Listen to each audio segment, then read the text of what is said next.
Olá! Vamos começar nossa análise de hoje mergulhando fundo no primeiro capítulo de Êxodo. E olha, a história aqui é de tirar o fôlego. A gente está falando de uma transformação radical. Um povo que chega como convidado de honra e, de repente, se vê numa situação de escravidão quase à beira de um genocídio. Como é que isso aconteceu? É o que a gente vai desvendar agora, passo a passo. E tudo, absolutamente tudo, começa com esse número aí: 70. Parece pouco, né? E era.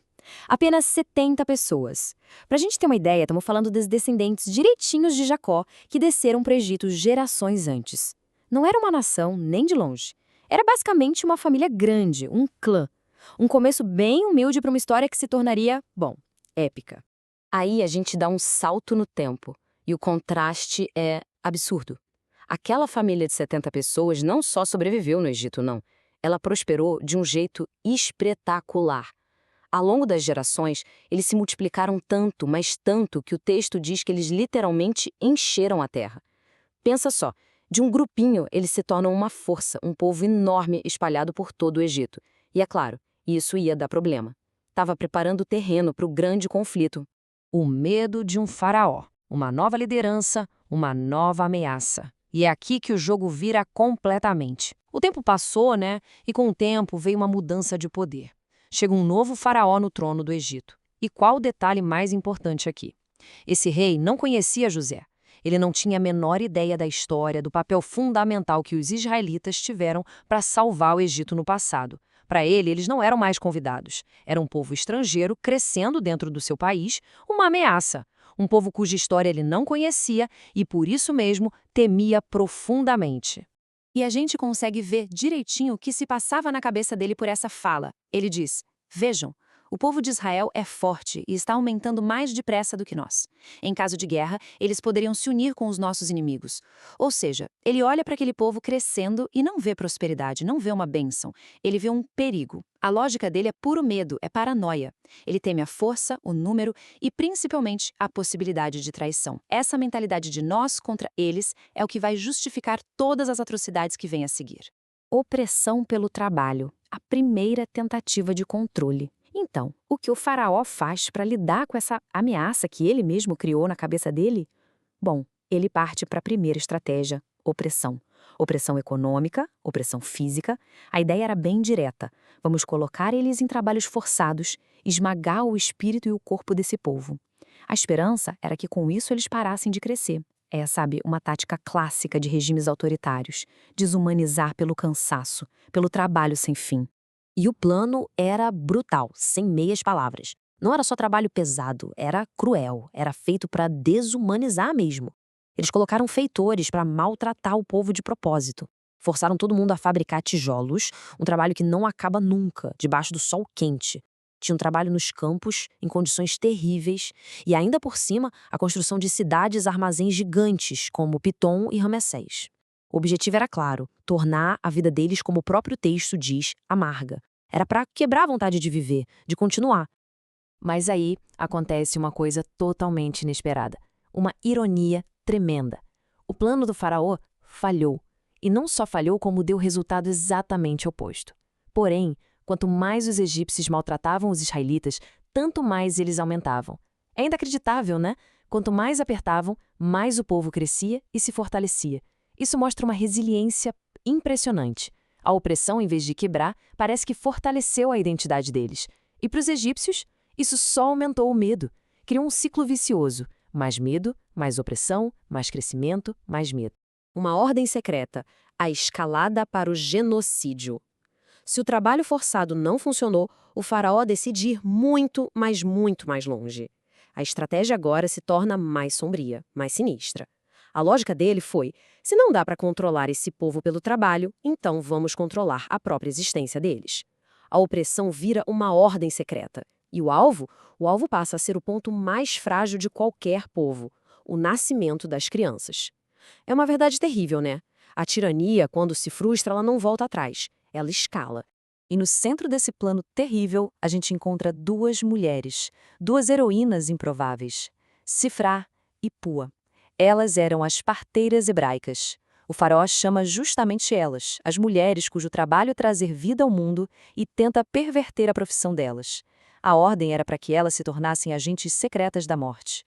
A missão, vinda do homem mais poderoso do mundo, era basicamente essa: cometer assassinato de bebês em nome do Estado.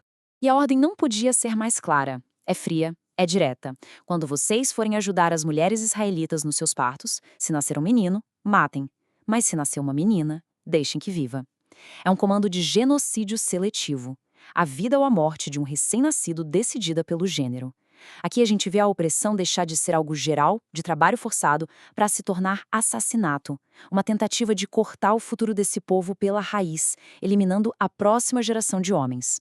A coragem das parteiras, o primeiro ato de desobediência. E é aqui, neste exato momento, que a história tem seu grande ponto de virada. Diante dessa ordem absurda, vinda do homem mais poderoso do mundo conhecido, essas duas mulheres tomam uma decisão que vai mudar o rumo de tudo. É o primeiro, e talvez o mais crucial, ato de desobediência civil de toda essa história.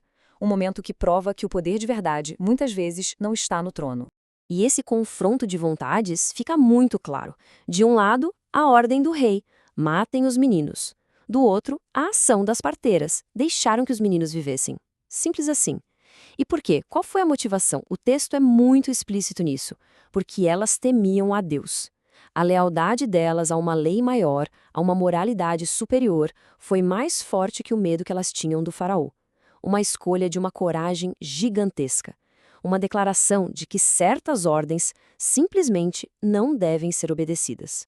Claro que o faraó percebeu que seu plano não estava funcionando e chamou as duas para uma conversa. Por que os meninos continuam vivos? E a desculpa que elas dão é simplesmente genial. Elas dizem: é que as mulheres israelitas não são como as egípcias. Elas dão à luz com facilidade e as crianças nascem antes que a parteira chegue. É uma resposta brilhante, cheia de astúcia. Elas pegam o estereótipo, talvez até um elogio sobre a força das mulheres israelitas, e usam isso como escudo. Uma inteligência e uma calma sob pressão que são de outro mundo.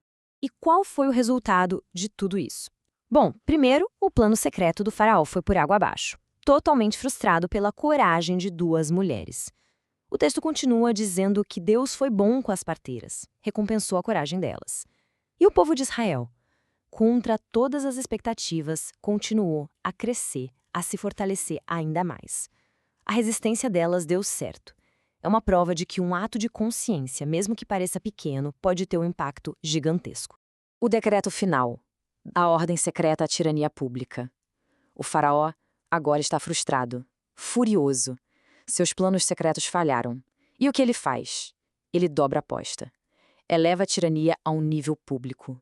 Ele abandona qualquer disfarce e transforma aquela ordem secreta em lei, em um decreto para todo o povo. O que antes era um segredo de palácio, agora vira uma ordem pública. É, no fundo, um ato de desespero. A confissão de que ele não conseguiu controlar a situação em segredo. E o decreto é esse, a ordem mais terrível de todas. Joguem no rio Nilo todos os meninos israelitas que nascerem, mas deixem que todas as meninas vivam. O detalhe mais brutal aqui é que essa ordem não é para soldados ou para guardas, é para todo o seu povo. O faraó tenta fazer com que cada egípcio se torne cúmplice de seu crime. É uma forma de diluir a responsabilidade, de normalizar o horror. E é exatamente essa ordem, esse ato de desespero, que vai abrir as portas para a história de Moisés, que a gente vai ver mais para frente. E a gente encerra essa análise com essa pergunta, que fica ecoando depois de conhecer a história de Sifra e Puá. Quando a tirania se torna a lei, qual é o valor da desobediência?